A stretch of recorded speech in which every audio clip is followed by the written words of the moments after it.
en train de vous observer, de vous regarder. Donc, il faudra, alors c'est très bien, vous ne les voyez pas, donc comme ça, lorsque ce sera votre tour de prendre la parole, eh bien, vous serez naturel et vous pourrez vous exprimer de la meilleure façon qui soit et donner le meilleur de vous-même. Moi, ce que je vous souhaite, c'est bon courage, bonne chance et encore une fois, je vous félicite pour être parvenu à ce stade de la finale.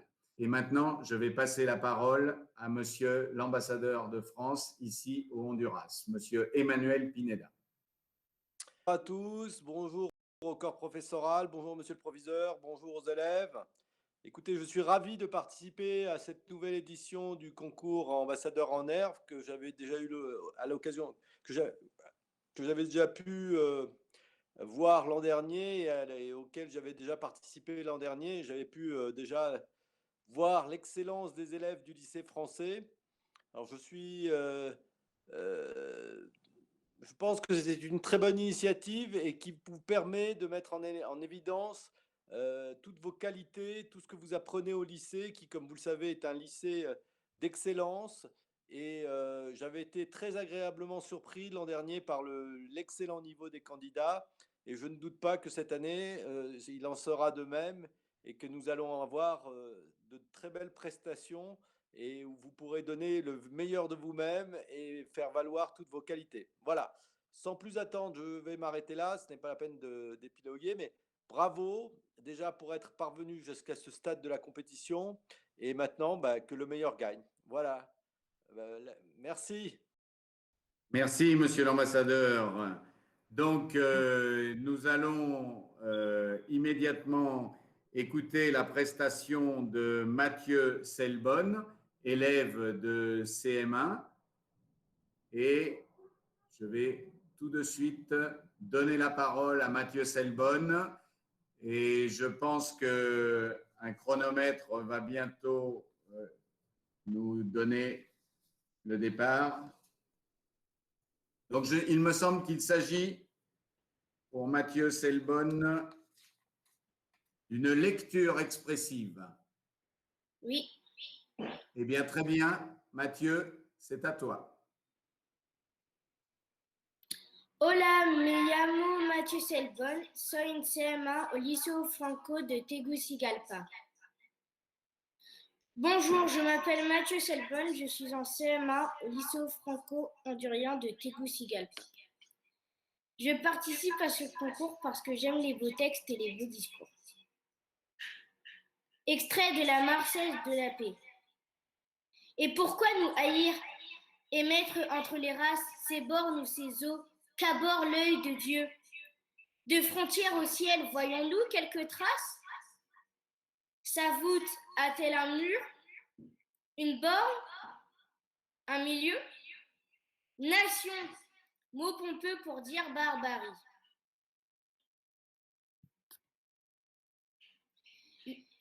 L'amour s'arrêterait-il ou s'arrêtent vos pas? Déchirez ces drapeaux, une autre voix vous crie. L'égoïsme et la haine ont seul une patrie. La fraternité n'en a pas. Ce ne sont plus des mers, des degrés, des rivières qui bornent l'héritage entre l'humanité. Les bornes des esprits sont leurs seules frontières. Le monde en s'éclairant s'élève à l'unité. Ma patrie, et partout où rayonne la France, où son génie éclate aux regards éblouis. Chacun est du climat de son intelligence. Je suis concitoyen de tout homme qui pense. La vérité, c'est mon pays. Alphonse de Lamartine. Bravo, bravo à toi Mathieu. Merci pour cette prestation. Félicitations. Alors, on passe tout de suite au prochain élève qui est Téléa, classe de CM2A, qui va également nous faire une lecture expressive. Je t'en prie, Eléa. Hola, me llamo Elea Merinac Soria, estoy en CM2 y estudio en el Liceo Franco-Hondureño. Vivo en Honduras, en la ciudad de Tegucigalpa. Quiero hacer este concurso para poder expresar mis ideas y aprender nuevas cosas sobre la solidaridad y la igualdad. Me gustaría también poder escuchar lo que expresan los otros para poder conocerlos.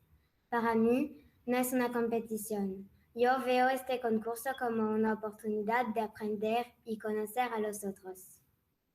Bonjour, je m'appelle Eléa Merignac-Soria, je suis en CM2 et j'étudie au lycée franco-hondurien.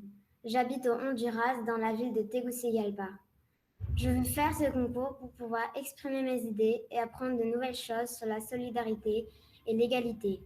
Je voudrais aussi pouvoir écouter ce que les autres expriment afin de les connaître. Pour moi, ce n'est pas une compétition. Je vois ce concours comme une opportunité d'apprendre et de rencontrer les autres. Je vais vous lire une poésie intitulée Après la bataille de Victor Hugo. Cette poésie est la suivante. Après la bataille. Mon père, ce héros au sourire si doux, suivi d'un seul ousard qu'il aimait entre tous pour sa grande bravoure et pour sa haute taille, parcourait à cheval, le soir d'une bataille, le champ couvert de morts sur qui tombait la nuit. Il lui sembla, dans l'ombre, entendre un faible bruit. C'était un Espagnol de l'armée en déroute qui se traînait sanglant sur le bord de la route. Râlant, brisé, livide et mort, plus qu'à moitié, et qui disait « À boire par pitié !» Mon père, ému, tendit à son ousard fidèle une gourde de rhum qui pendait à sa selle, et dit « Tiens, donne à boire à ce pauvre blessé. » Tout à coup, au moment où l'ousard baissé se penchait vers lui, l'homme, une espèce de mort, saisit un pistolet qui l'étreignait encore et vise au front mon père en criant « Caramba !» Le coup passa si près que le chapeau tomba et que le cheval fit un écart en arrière. « Donne-lui tout de même à boire, » dit mon père. Victor Hugo. Merci beaucoup, Eléa. Belle prestation. Alors, on continue. Et cette fois-ci, c'est Johanna Rivas, élève de 6e B. Hola, soy Johanna Rivas de 6º B del Liceo Franco Hondureño y estoy muy feliz de participar en este concurso porque me gusta mucho la oratoria y dar mi punto de vista. Siento que haciéndolo puedo cambiar el mundo. Bonjour, je suis Johanna Rivas de la classe de 6e B au lycée franco-hondurien. Je suis très contente de participer à ce concours parce que j'aime beaucoup l'éloquence et donner mon point de vue. Je pense qu'on peut tous œuvrer pour le changement en prenant la parole. Dans l'idéal, un des objectifs de l'école est d'être un ascenseur social, de permettre aux nantis, comme aux personnes d'origine menacée, de se trouver à égalité face à l'instruction, au travail scolaire et aux chances de réussite personnelle. Comment l'école peut-elle permettre de gommer des inégalités et être un facteur d'intégration et de réussite à portée de tous? Quelles sont ses limites? Je commence avec une citation très importante de Nelson Mandela. Nous ne pouvons pas être satisfaits quand il y a des millions d'enfants qui ne reçoivent pas une éducation qui leur insuffle dignité et honneur et leur permet de vivre pleinement. Je commence avec cette citation car je la considère très importante, car l'inégalité dans le monde atteint niveaux extrêmes, non pas seulement dans le domaine social-économique, mais aussi dans le domaine éducatif. Selon une étude de l'UNESCO, en les pays en développement, les enfants des familles riches ont 7 fois plus de chances de terminer leurs études secondaires. Quand une éducation divise les élèves par raison de classe sociale, d'origine ethnique ou autres facteurs de privilège, contribue à une consolidation des inégalités. Une éducation divisée ou renforcée entre les gens dès le début de leur vie. Une bonne éducation favorise l'égalité et réduit la pauvreté, car la recevoir augmente nos chances d'obtenir un meilleur revenu. Plusieurs fois, nous voyons dans notre pays comment des mères ou des pères font des activités qui ne sont pas bien payées, mais ils envoient leurs enfants étudier afin qu'ils puissent avoir une meilleure qualité de vie qu'eux. L'illégalité existe aussi quand dans le monde, les femmes sont marginalisées parce qu'elles sont des femmes. C'est en ce moment dans lequel l'éducation peut questionner les comportements sociaux traditionnels et assurer l'égalité entre tous. Le modèle éducatif est fondamental pour assurer de tirer la meilleure partie de l'impact positif de l'éducation contre les inégalités.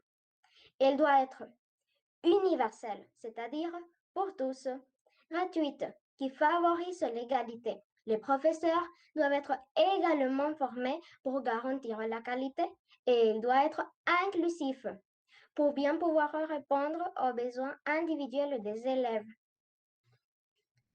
Pour sentir que le succès n'est pas vraiment loin, on devrait organiser des rencontres avec des professionnels que, à un moment donné, pensent que cela ne les atteindra jamais. Comme ça, on va nous rendre compte que c'est pas si loin et on va nous croire capables de l'obtenir. Nous savons clairement qu'une connaissance des matières basiques est nécessaire, mais il est aussi nécessaire que nous soyons confrontés à des situations du monde réel, en nous mettant dans des positions dans lesquelles ce qu'on a appris à l'école ne peut pas nous aider nécessairement à solutionner le problème. Mais on doit utiliser notre ingéniosité et notre imagination pour pouvoir résoudre le problème. Étant une éducation inclusive et universelle, il ne devrait pas y avoir de limites. Mais bien sûr qu'il y a des limites. Je pense que la plus grande limite, c'est nous-mêmes, les élèves. Car nous ne laissions pas que l'éducation que nos professeurs nous transmettent élimine ces variables d'inégalité, de la faire un facteur d'intégration et de réussite à portée de tous. Je pense que notre grande limite, c'est la faute d'appui de la part du gouvernement qui ne laisse pas donner une éducation plus innovatrice.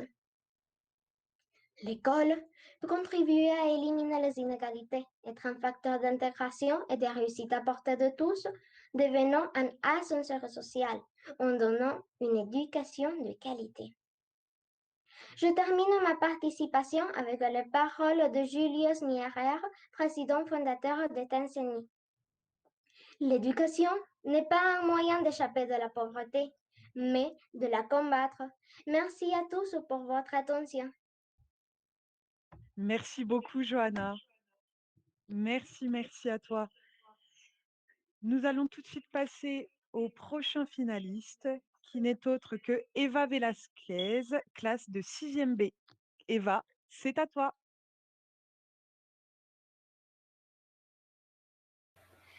Hola, mi nombre es Eva Valentina Velázquez Álvarez. Estoy en diciembre en el Liceo Franco Hondureño Tegucigalpa. Estoy aquí porque me gusta mucho expresarme, me gusta mucho hablar. Y no creo que este es un concurso para pelearse, sino que para dar nuestra opinión. Bonjour, je m'appelle Eva Valentina Velázquez Álvarez. Je suis en 6e B dans le lycée Franco Hondureño Tegucigalpa. Et je suis là parce que j'aime bien m'exprimer et j'aime bien parler. Et je ne crois pas que c'est une compétence pour se battre. Je crois que c'est pour donner notre opinion à tout le monde. Donc, voici mon texte. Prendre parti sans aider. Nous devons toujours prendre parti. La neutralité est de l'oppresseur, jamais la victime. Le silence encourageait le précepteur, jamais le tourmenté. Parfois, nous devons interférer lorsque des vieilles humains sont menacés, lorsque la dignité humaine est menacée. Les frontières et les sensibilités nationales deviennent inutiles. Partout où des hommes ou des vins sont persécutés en raison de leur race, de leur religion ou de leur opinion politique. Ce lieu doit, en ce moment, devenir le centre de l'univers. Il y a tant d'injustices et de souffrances qui croyons à notre attention, victimes de la faim, du racisme et de la persécution politique. Écrivains et poètes prisonniers dans autant de pays gouvernés par la gauche et par la droite. Le droit de l'homme sont violés sur tous les continents. Plus de gens sont opprimés que libérés. Extrait d'un concours de Elie Wiesel. Merci, Eva. Félicitations à toi. Et on continue cette finale avec Mariela Tinoco, classe de 5e A, qui elle aussi va nous faire une lecture expressive. C'est à toi, Mariela. Buenos días, me llamo Mariela Tinoco, soy una estudiante del Liceo Franco-Hondureño de la clase de 5e A y he decidido meterme en este concurso ya que el año pasado tenía curiosidad, pero no me inscribí porque no hay grupo. Bonjour, je m'appelle Mariela Tinoco, je suis une élève du lycée franco-hondurien, je suis dans la classe de 5e A et j'ai décidé de m'inscrire au concours ambassadeur en herbe car l'année dernière, je voulais m'inscrire, mais je n'ai pas rencontré un groupe, donc je ne me suis pas inscrite. Je vais vous lire à qui la faute. Dans une paisible contrée, un lac déborda soudain, noyant brutalement les terres qui étaient en contrebas. Ce fut une terrible catastrophe. Des jardins furent emportés, des villages submergés, des hommes précipités dans les eaux grondantes. Lorsque la décrue s'amorça, les survivants, en colère, allèrent se plaindre auprès de divinités. Ils furent reçus par celles qui avaient en charge le juste équilibre des choses et exposèrent leurs requêtes. La divinité convoqua donc le lac et le somma de se justifier. Ce n'est pas ma faute, répondit le lac.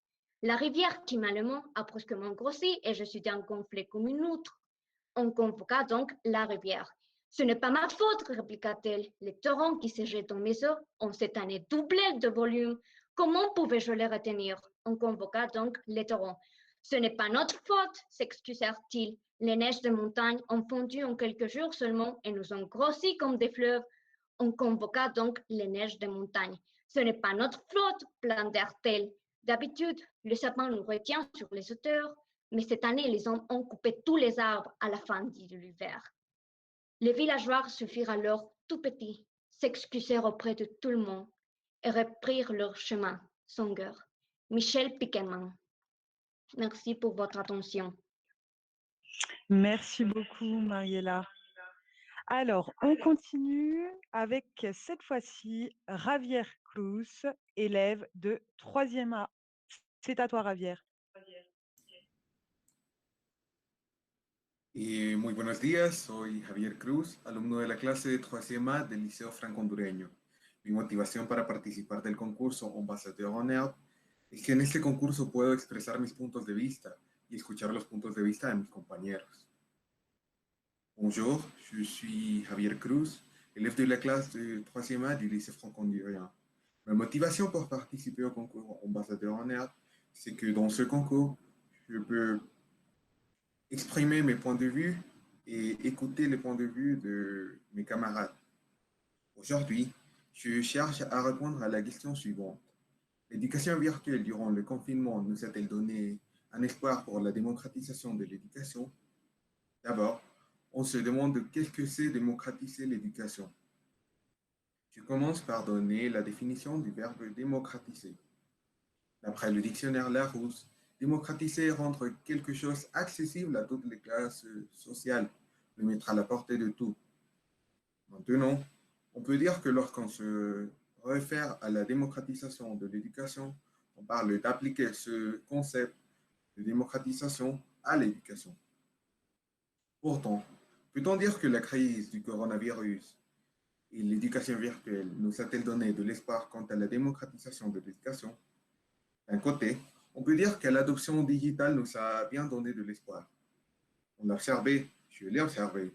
D'un jour à l'autre, il y avait des professeurs, je m'excuse avec eux, qui ne pouvaient même pas se connecter au réseau informatique de l'école.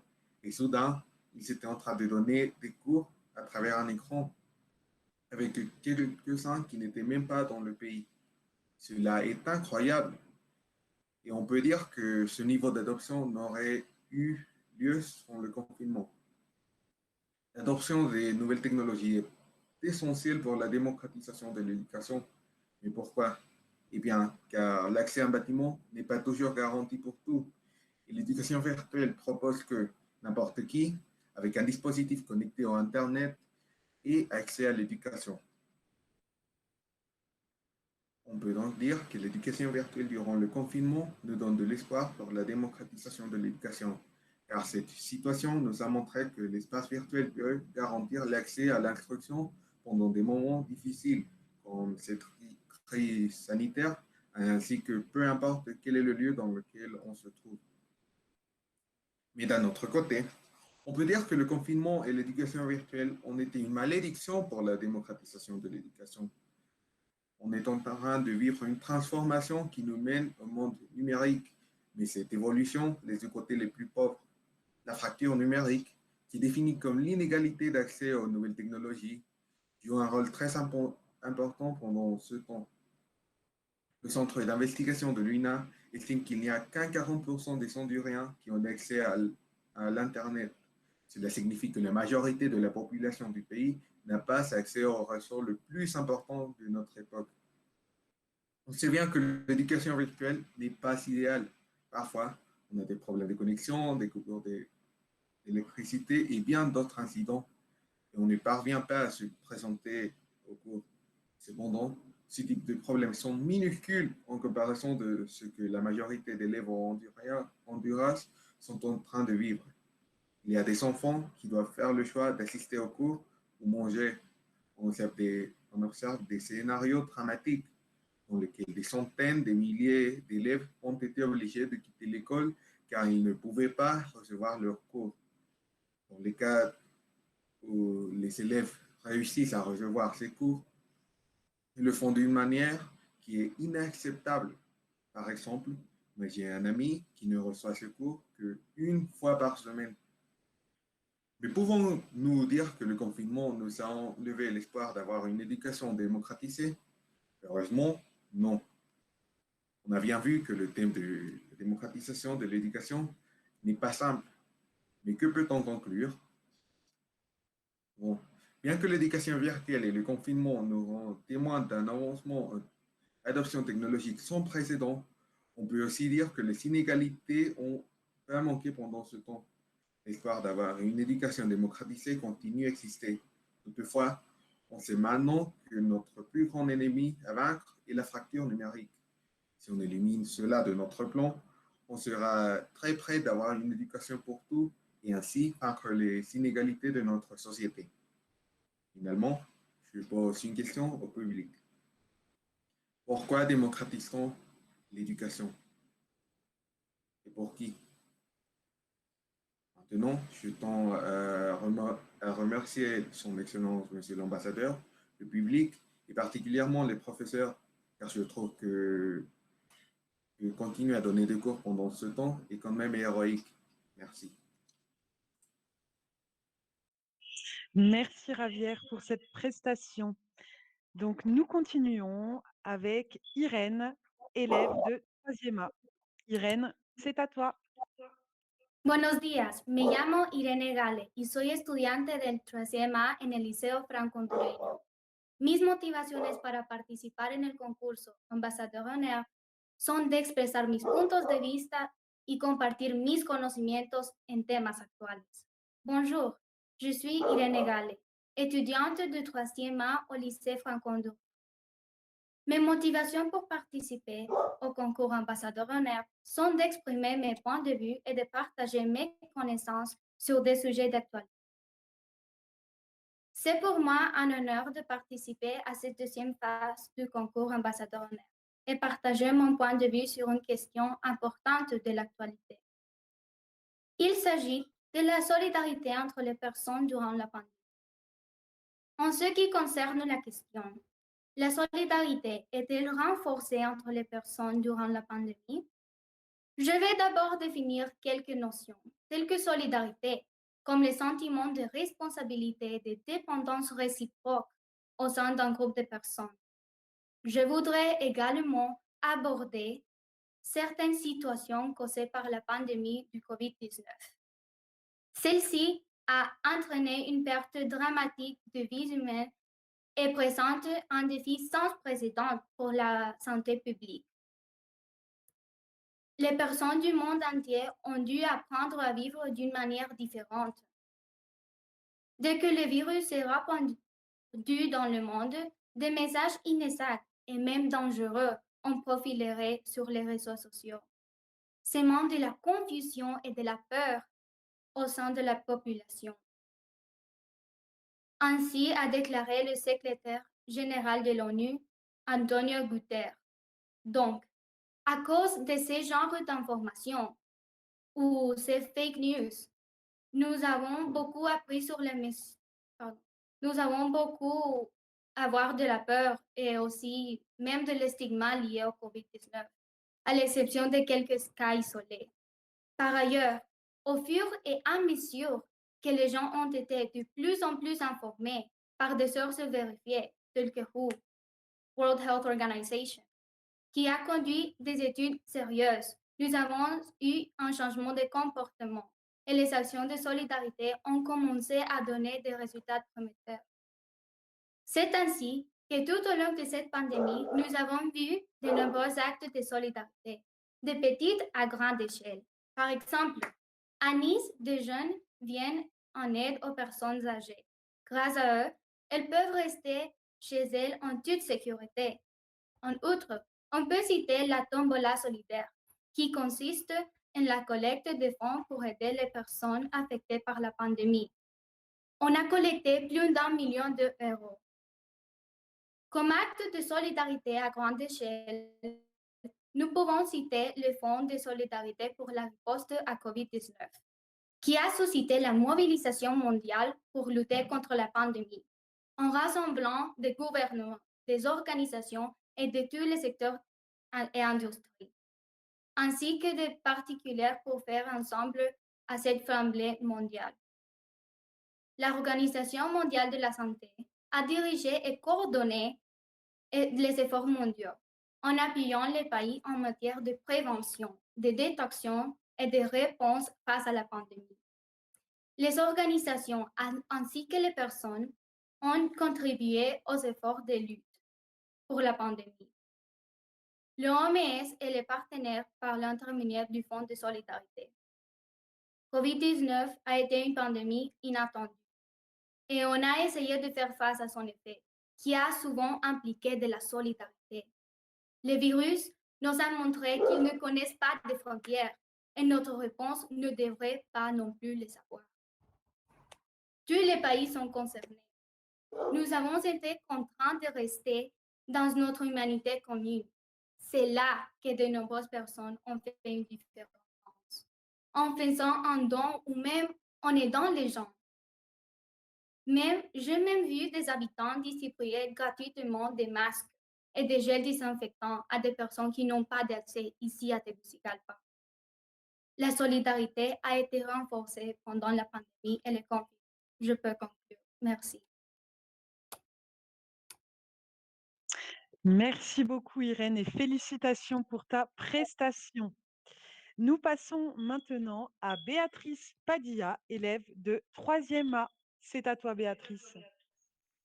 Buenos días a todos, mi nombre es Beatriz Padilla de la clase de 3ª A y mi motivación a participar al Ambassadeur d'Honneur es porque quiero demostrar de lo que soy capaz y porque es algo que jamás había experimentado, es algo nuevo para mí. Bonjour à tous, je suis Béatrice Padilla de la classe de 3e A et ma motivation pour participer à l'Ambassadeur en herbe, c'est parce que je veux montrer de ce que je suis capable et aussi parce que je veux expérimenter de nouvelles choses cette année. Je vais vous lire un extrait d'un discours d'Elie Wiesel. Prendre parti. Nous devons toujours prendre parti. La neutralité est de l'oppresseur, jamais la victime. Le silence encourage le persécuteur, jamais le tourmenté. Parfois, nous devons interférer lorsque des vies humaines sont menacées, lorsque la dignité humaine est menacée, les frontières et les sensibilités nationales deviennent inutiles. Partout où des hommes ou des femmes sont persécutés en raison de leur race, de leur religion ou de leurs opinions politiques, ce lieu doit en ce moment devenir le centre de l'univers. Il y a tant d'injustices et de souffrances qui crient à notre attention, victimes de la femme, du racisme et de la persécution politique. Écrivains et poètes, prisonniers dans autant de pays gouvernés par la gauche et par la droite. Les droits de l'homme sont violés sur tous les continents. Plus de gens sont opprimés que libres. Elie Wiesel.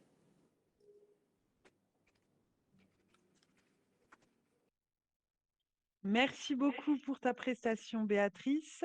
Et nous passons tout de suite à Laura Rodriguez, classe de 3e A. Laura, on t'écoute. Ok, muchas gracias. Muy buenos días a todos. Me llamo Laura Rodríguez. Estoy en la clase de 3e y estudio en el Liceo Franco Hondureño. Me he motivado a participar en Ambassadeur Honneur porque me gusta expresar mis sentimientos y opiniones. También me parece una buena oportunidad para intentar algo nuevo. Donc, aujourd'hui, je vais vous parler de quelque chose un peu particulier, l'école. L'école, un centre d'éducation où tous les enfants doivent y aller, qui cherche à nous guider à prendre de bonnes décisions. Un centre où on doit disposer de grands terrains, des salles pleines avec des outils numériques et un strict règlement à suivre. Et je suis là maintenant pour vous dire qu'il s'agit d'un mensonge. Tout ce que je viens de dire, c'est pas du tout vrai. Je poursuis par me présenter. Je m'appelle Laura Rodriguez, j'ai 14 ans et je suis dans la classe de 3e A. J'étudie au établissement du lycée franco-hondurien et je participe au projet d'ambassadeur en herbe car j'aime exprimer mes pensées et sentiments. Aussi, j'ai voulu essayer quelque chose de nouveau. Je vais répondre à la question: à quoi sert l'école? Depuis notre enfance, l'école cherche à nous faire apprendre. Ils nous disent qu'il y a des règles à suivre et une responsabilité à prendre en compte. Ils essayent de nous transformer en des bons citoyens et solidaires. Quand même, la plupart du temps, on voit l'école comme une punition ou quelque chose de mieux. Je dois être honnête quand même. Moi aussi, j'ai vu l'école de cette façon. Jusqu'au point où on réfléchit tout ce que nous avons appris. Je ne parle pas de la réciproque de Thalès ou maths, ou la conjugaison des verbes, et encore pire, le décès de Napoléon. Je parle de petites valeurs autour de notre vie. Par exemple, l'honnêteté entre les camarades et vers le professeur. Savoir qu'il vaut mieux dire la vérité au lieu du mensonge quand nous n'avons pas fait notre devoir depuis une semaine. Aussi, savoir qu'on ne peut pas gagner tout le temps et que perdre, ce n'est pas être inutile. Perdre, c'est le procès dans lequel on apprend. Et finalement, l'amour. L'amour qu'on peut lui donner à notre nation, connaître notre histoire, planter des arbres, nous aider les uns les autres. Et aussi prendre des initiatives. Par rapport à notre actualité, on traverse des temps difficiles. Nous sommes face à une pandémie. Et celle-ci ne nous laisse pas être dans les mêmes conditions que nous étions avant. Mais quand même, on a la chance d'être encore avec la possibilité d'être à l'école. Malheureusement, pas tout le monde compte avec cet avantage. Pas tous ont accès à l'Internet ou une connexion.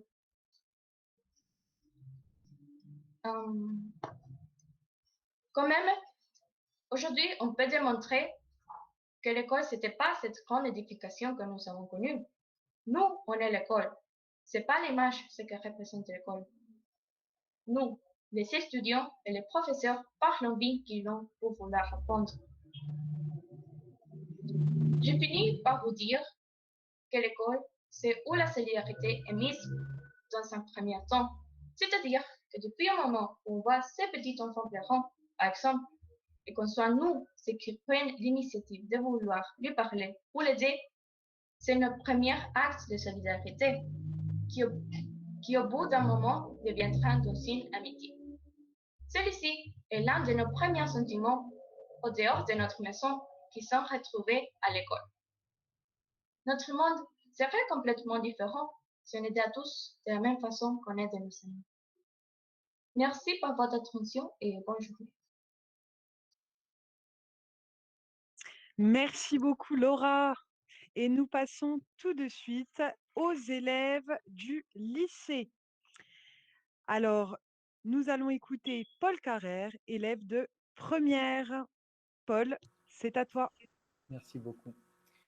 Buenos días, mi nombre es Paul Adrián Carrera Pineda, soy alumno del Liceo Franco Hondureño de Tegucigalpa en la clase de Première. Deseo, por medio de este ejercicio de lectura expresiva, dar a conocer uno de los más célebres fragmentos de la obra de teatro Cyrano de Bergerac de Edmond Rostand. Bonjour, je m'appelle Paul Adrien Carrère Pineda, je suis élève au lycée français de Tegucigalpa, en classe de première. Je souhaite, à travers cet exercice de lecture expressive, donner à entendre un des plus célèbres passages de la pièce Cyrano de Bergerac d'Edmond Rostand. Le passage que je vais lire est le passage du « Non merci ». Avant de commencer, il faut que je dise que le texte il a été un peu découpé en question du temps, juste pour avertir. Et que faudrait-il faire? Chercher un protecteur puissant? Prendre un patron? Et comme un lierre obscur qui circonvient un tronc et s'en fait un tuteur en lui léchant l'écorce? Grimper par ruse au lieu de s'élever par force? Oh, merci. Dédier, comme tous ils le font, des vers aux financiers, se changer en bouffon, dans l'espoir vil de voir, aux lèvres d'un ministre, naître un sourire enfin qui ne soit pas sinistre. Non, merci. Déjeuner chaque jour d'un crapaud, avoir un ventre usé par la marche, une peau qui plus vite, à l'endroit des genoux, devient sale, exécuter des tours de souplesse dorsale. Non, merci. Se pousser de giron en giron, devenir un petit grand homme dans un rond, et naviguer avec des madrigaux pour âme, et dans ses voiles des soupirs de vieille dame. Non, merci. C'est le bon éditeur de Cercy, faire éditer ses vers en payant? Non, merci. T'allais faire nommer pape par les conciles, que dans les cabarets tiennent des imbéciles? Non, merci.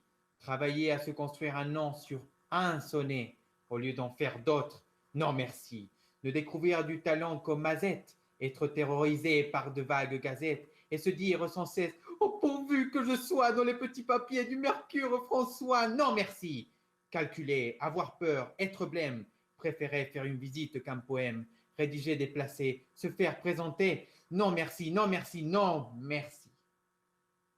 Mais chanter, rêver, rire, passer, être seul, être libre, avoir l'œil qui regarde bien, la voix qui vibre, mettre, quand il vous plaît, son feutre de travers, pour un oui, pour un non, se battre, ou faire un vers. Travailler sans souci de gloire ou de fortune, à tel voyage auquel on pense, dans la lune, n'écrire jamais rien qui de soi ne sortit, et modeste d'ailleurs se dire, mon petit, sois satisfait des fleurs, des fruits, même des feuilles, si c'est dans ton jardin, à toi que tu les cueilles. Puis, s'il advient d'un peu triompher, par hasard, ne pas être obligé d'en rien rendre à César. Vis-à-vis de soi-même en garder le mérite. Bref, dédaignant d'être le lierre parasite, lors même qu'on n'est pas le chêne ou le tilleul, ne pas monter bien haut. Peut-être, mais tout seul. Edmond Rostand, Cyrano de Bergerac. Merci beaucoup, Paul. Et on va terminer avec un élève de terminale, Miguel Calix. C'est à toi, Miguel.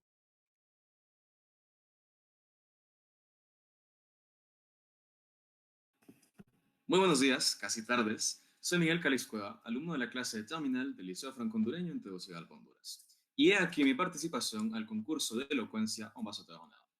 Pero ¿por qué me gustaría participar? Y ahí la gran pregunta que muchos de ustedes estarán haciéndose. Realmente durante toda mi vida siempre me ha apasionado todo lo que tiene que ver con la oratoria, el teatro, etc. Entonces consideré que participando me llenaría, me satisfacería como persona y también me permitiría desarrollar mis capacidades a este respecto. Bonjour, mesdames et messieurs, je suis Miguel Calix Cueva, élève de la classe de terminale du lycée franco-hondurien à Tegucigalpa, Honduras. Et voici ma participation au concours d'éloquence ambassadeur d'honneur. Mais pourquoi est-ce que je participe? Voici la grande question que beaucoup d'entre vous peut être en train de se faire. Depuis toujours, j'étais un complet passionné de tout ce qui a à voir avec le théâtre, l'éloquence, etc. Donc j'ai considéré qu'en participant, ça me comblerait, ça me satisferait comme personne, et en plus, je pourrais développer mes capacités à cet égard. Quoi qu'il en soit, j'aimerais vous faire une lecture expressive du poème Après la bataille de Victor Hugo. Pourquoi l'ai-je choisi?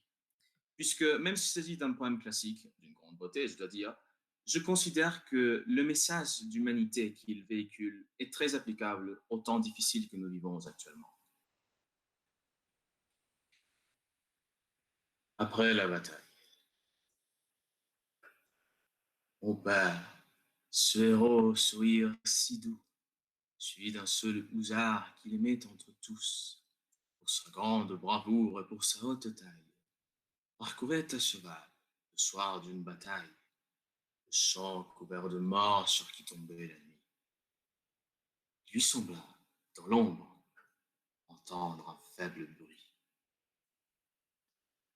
C'était un Espagnol de l'armée en déroute, qui se traînait sanglant sur le bord de la route, râlant, brisé, livide et mort plus qu'à moitié, et qui disait « à boire par pitié !»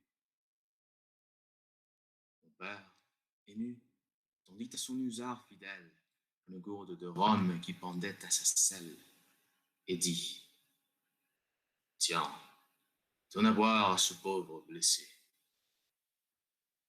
Tout à coup, au moment où le housard baissait, se penchait vers lui, l'homme, une espèce de mort, saisit un pistolet qu'il étreignait encore, et vit au front de mon père, en criant « Caramba !» Le coup passa si près que le chapeau tomba, que le cheval fit un écart en arrière. « Donne-lui tout de même, dit mon père. Victor Hugo. Merci beaucoup. Merci Miguel. Et merci à tous pour vos prestations. Alors, je vais tout de suite demander au jury d'aller délibérer, donc de nous quitter quelques minutes. Merci, Madame Zerigat. Félicitations à tous les concurrents. J'ai beaucoup aimé, j'ai même été très ému à certains moments. Donc, un énorme bravo de ma part. Je ne pouvais pas applaudir comme tout le monde parce que j'avais mon stylo et il fallait que je prenne des notes en même temps. Donc, c'était difficile. Mais en tout cas, j'ai passé un très, très, très agréable moment. Donc, je vais demander aux membres du jury de quitter ce lien pour se reconnecter sur le premier lien qui est notre salle de délibération. Et nous nous retrouvons tous là-bas pour délibérer et établir un classement et sélectionner les candidats qui représenteront le lycée franco-hondurien dans chacune des 3 catégories. À tout à l'heure. Merci, Monsieur Barna. Alors, les élèves, surtout, restez avec nous. Nous allons tout de suite, en direct de la web radio de l'établissement, appeler une élève de 3e, Fanny Sierra. Monsieur qui croit.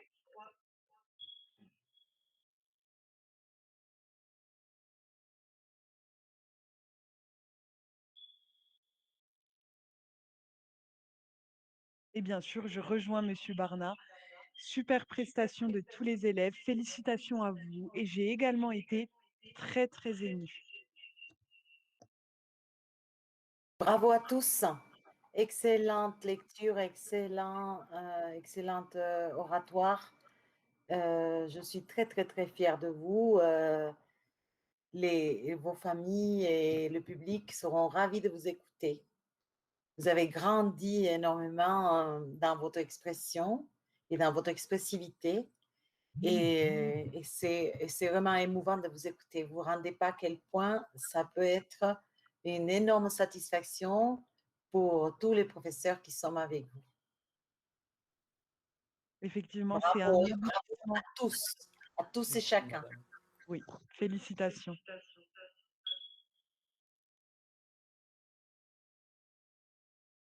Bon, alors les élèves, en attendant qu'on se mette en contact avec certains élèves pour leur poser des questions, j'ai quelques questions à vous poser. Alors, pourquoi avez-vous choisi un exercice plutôt qu'un autre? Pourquoi la lecture expressive, par exemple? Eléa, est-ce que tu veux répondre? Oui, moi j'ai choisi la lecture expressive parce que j'aime bien lire des textes et mettre de l'émotion. Et quand j'ai lu ces textes, je l'ai vécu et ça m'a beaucoup plu. Et aussi parce que déjà, dans la vidéo, la première étape, j'ai aussi fait lecture expressive. Donc, j'ai voulu faire la même chose pour pouvoir retester mes compétences et voir avec un autre texte comment j'allais me prendre. Super, Eléa. Merci pour ta réponse et tu as très bien joué le jeu. C'était super. Merci à toi. Paul, Merci. La même question, madame? la même question. Eh bien, au début, je voulais pas prendre une lecture expressive. Je voulais soit faire parler d'un thème, faire une discussion d'un thème. Je voulais le faire d'une façon plus pas traditionnelle, on va dire. Essayer de le faire de façon plus qui est à voir avec la littérature, avec des figures de style, même si l'oratoire a déjà beaucoup à voir, mais d'une façon différente. Après, je me suis rendu compte qu'on pouvait faire une improvisation, mais j'ai lu le texte de Cyrano, juste car j'avais de la curiosité. Et il m'a tellement plu et je trouve que c'est un texte tellement bien écrit qui a des messages forts et qui présente un personnage qui est un exemple que tout le monde devrait suivre. Et je me suis dit, j'ai envie de lire ce texte, je vais essayer d'interpréter Cyrano. Et bon, ça a été toute une aventure et j'ai eu beaucoup pas de problèmes, mais de moments compliqués à essayer de le faire et j'espère l'avoir réussi, le texte. Et tu Merci. l'as très bien fait, Paul. Très belle prestation. Encore félicitations à toi. Merci beaucoup. Ensuite, je vais demander à Johanna, qui elle a choisi un autre exercice que la lecture expressive, de nous expliquer pourquoi. Moi, j'ai choisi cet exercice parce que je vous ai dit, j'aime beaucoup donner mon point de vue et j'ai pensé que en donnant mon opinion sur une question, je pouvais le faire. Super, et tu l'as très bien fait, Johanna. Tu sais que c'est le genre de choses que je faisais, moi, en fac de sociologie. Alors, tu as un grand temps d'avance. Bravo à toi. Merci, madame. Eva Valentina. Moi, je choisis le texte et quand je dis j'aime bien m'exprimer et j'aime bien parler. Un texte pour moi, c'est une manière de s'exprimer, c'est-à-dire exprimer sa passion. Pour moi, c'est pas moi que je choisis le texte, c'est le cinéma. C'est une très belle façon d'expliquer que le texte t'a choisi. Super. Ensuite, qui veut prendre la parole et nous expliquer pourquoi vous avez choisi cet exercice plutôt qu'un autre? Alors, Irène, et puis ensuite Javier et Miguel. J'ai choisi le sujet de argumentation car j'aime bien déconstruire mes points de vue, partager mes connaissances, plutôt ma expérience, et ça m'appelait. D'accord, Irène, merci. Et comme tes camarades, de toute façon, l'exercice a été effectué avec brio. Bravo à toi. Javier. Bon, moi j'ai pris le choix de faire un sujet d'argumentation, car si bien j'aime bien lire un texte de manière expressive, car je sens, comme disait, je crois que c'était Eléa, que c'est une manière de s'exprimer. Je trouve qu'avec le sujet d'argumentation, je pouvais me développer encore plus et bon, communiquer aux personnes de, de mon opinion et aussi informer des choses qui peut-être ne savent pas et après créer ainsi des personnes qui peuvent s'exprimer avec s'exprimer des différentes problématiques car je trouve que c'est quelque chose que dans notre société manque beaucoup encore. Oui, merci Javier. Effectivement, le sujet d'argumentation était très intéressant, celui de lecture expressive également, hein, parce que vous pouviez donner votre point de vue et nous, ça nous permettait d'en savoir un petit peu plus sur vous. Donc, c'était super, Javier, bravo à toi. Miguel, Bon, si je suis 100% honnête, j'ai choisi le sujet de lecture expressive parce que je ne sais pas si je me trouvais plus à l'aise, mais vraiment, je n'étais pas inspiré pour écrire un texte argumentatif et le déclamer. Vraiment, j'ai considéré que c'était plus facile de faire, bon, facile entre guillemets, puisque faire une lecture expressive, ça requiert une certaine préparation et beaucoup de choses, basiquement. Mais je l'ai choisi parce que je me trouvais plutôt plus à l'aise avec ceci. Et comme j'expliquais, j'ai choisi le poème puisque il est un poème sublime, magnifique. Et en plus, car il véhicule un message d'humanité que, en ces temps, el amor en los tiempos del COVID, utilisando un livre très connu. Et, et oui, je considère que c'était adéquat pour ambassadeur en Europe. très bien, merci beaucoup Miguel et encore bravo à toi. Qui n'a pas pris la parole et souhaite prendre la parole, les élèves?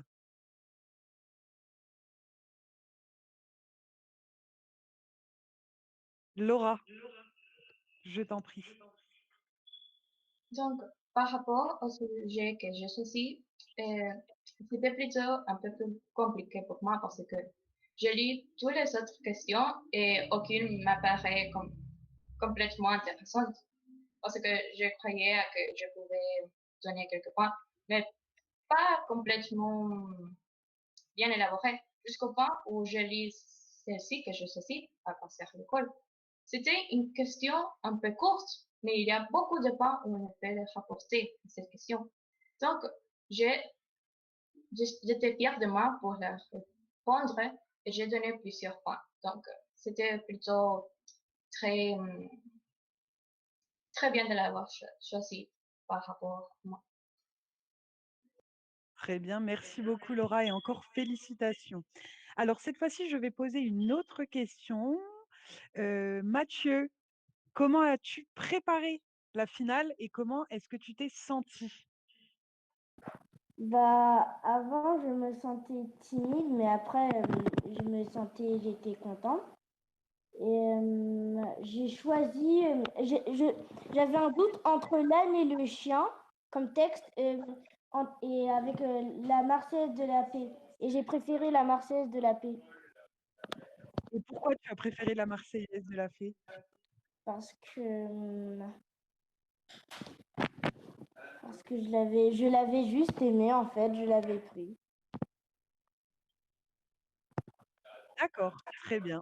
Merci Mathieu. Alors, je vais poser la même question à Mariella. Mariella, comment tu t'es sentie durant la préparation à ce concours d'éloquence? Comment tu l'as vécu? Bon, au principe, je me sentais nerveux, mais après, avec le temps, je sentais que ça sortait naturellement et je me sentais bien. Très bien, Mariella. Et ça s'est senti. Félicitations à toi. Merci. Alors, je vois que Madame Selbonne est parmi nous. Madame Selbonne, vous êtes là?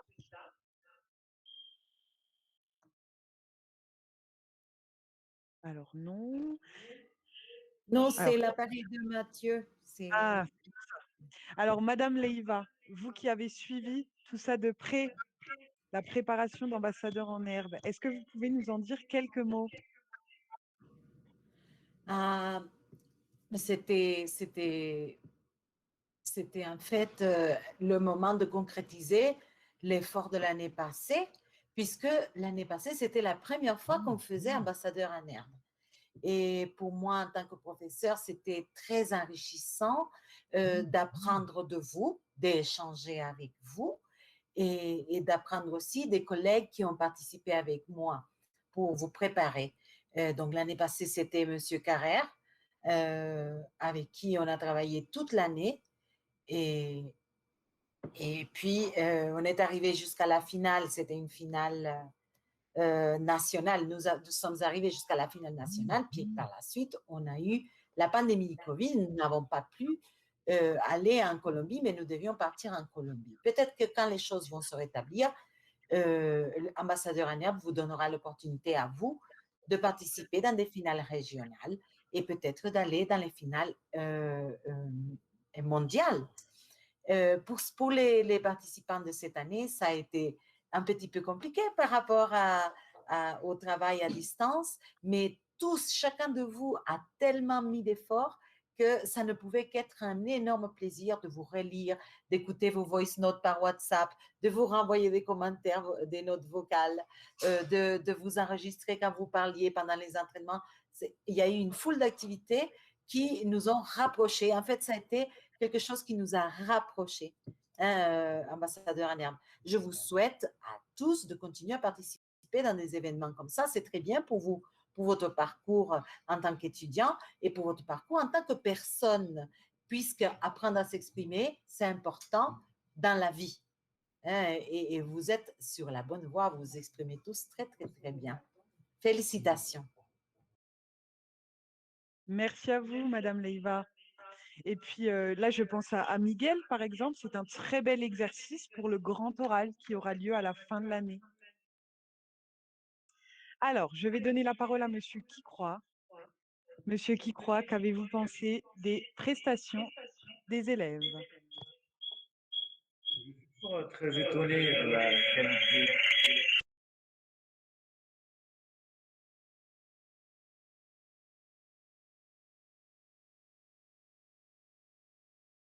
T'as le micro. Le micro, il est coupé, on t'entend pas.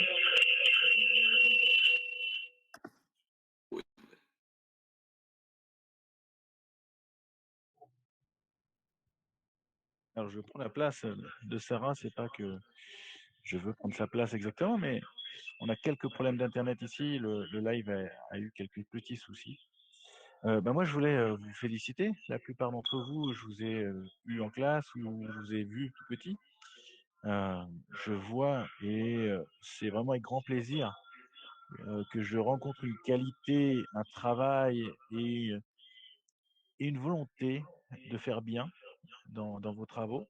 Alors, peu importe le résultat qui va sortir du jury, franchement, vous avez fait quelque chose d'admirable. Vous avez travaillé vos textes, vous avez participé avec vos professeurs dans ce projet et vous avez réussi. C'est ce qu'il faut garder en tête. Vous avez réussi à présenter, vous avez réussi à donner de l'émotion à votre public. C'est ce qui est aussi important dans ce genre de concours. Et vous démontrez une capacité qui est de pouvoir passer en français, en espagnol ou en anglais et être à l'aise. Et ça, c'est peu de monde qui bénéficie de cette qualité. Donc, vraiment, du fond du cœur, bravo. Vous avez tous très bien fait. Vous avez tous d'énormes qualités.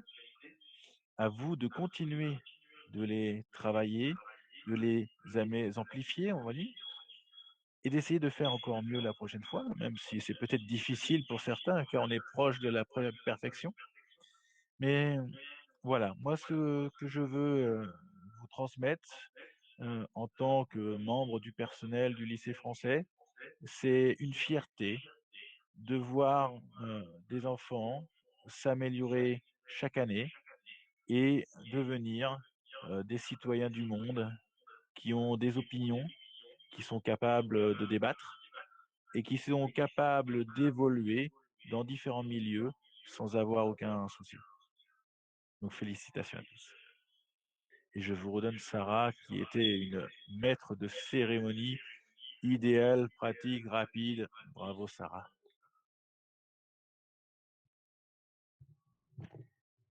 Merci beaucoup, Monsieur Quicroix, et merci pour ce magnifique discours à l'égard des élèves. Bien sûr, je rejoins tout ce que vous avez pu dire.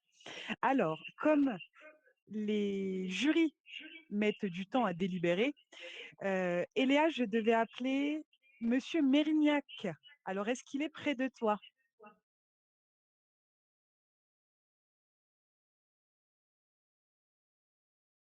Alors, Monsieur Mérignac, bonjour. Comme je ne peux pas vous avoir au téléphone, je vais Mais vous pourquoi poser... donc? Alors, petit problème technique apparemment. Bonjour à Alors, tous. Et Bravo, monsieur, bravo. bonjour. Bravo à tous pour ce que vous avez fait. Moi, j'ai été déjà très content de découvrir des élèves que je ne connaissais pas. On est un petit établissement et pourtant, il y a des élèves que j'ai découverts aujourd'hui. Et rien que pour ça, je trouve ça génial d'avoir pu vous rencontrer de cette façon-là.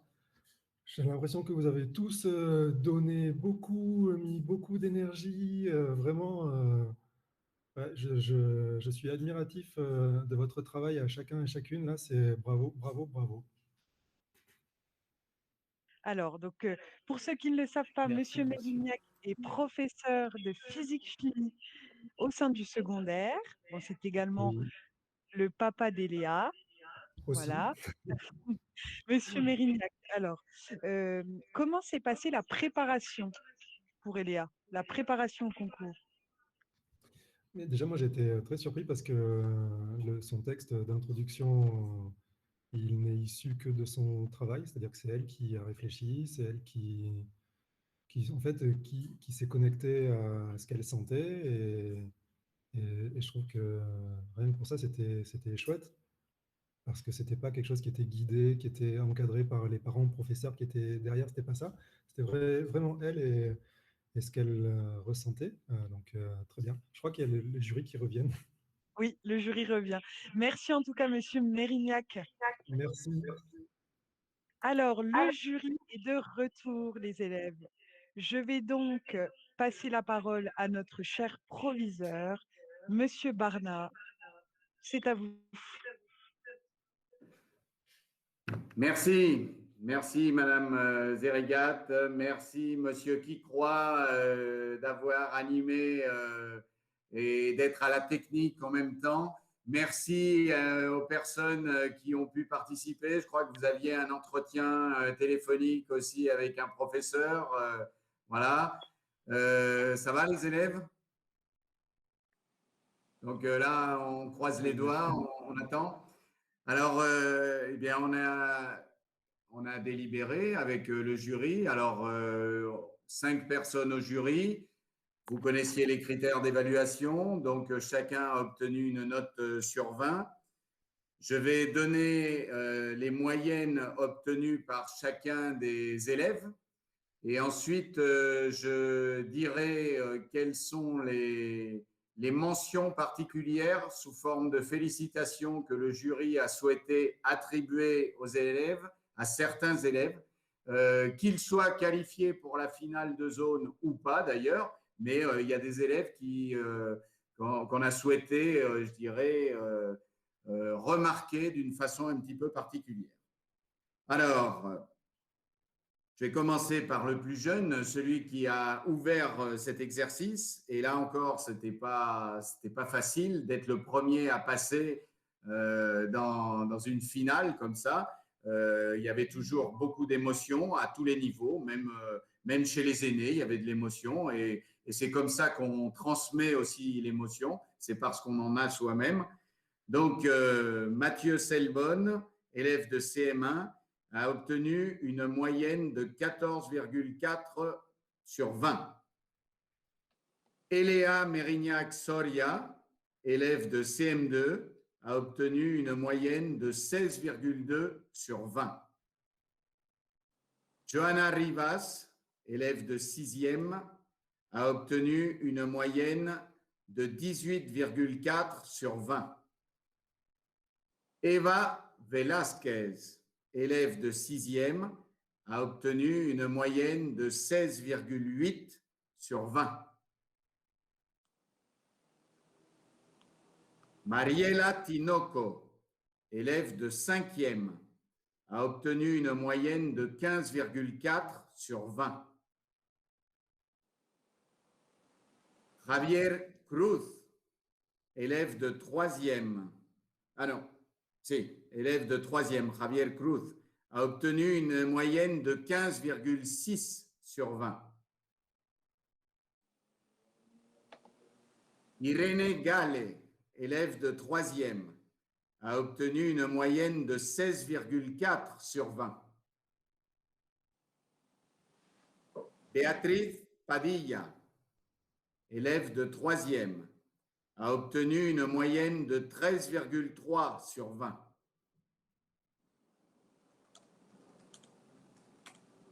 Laura Rodríguez, élève de 3e, a obtenu une moyenne de 14,9 sur 20.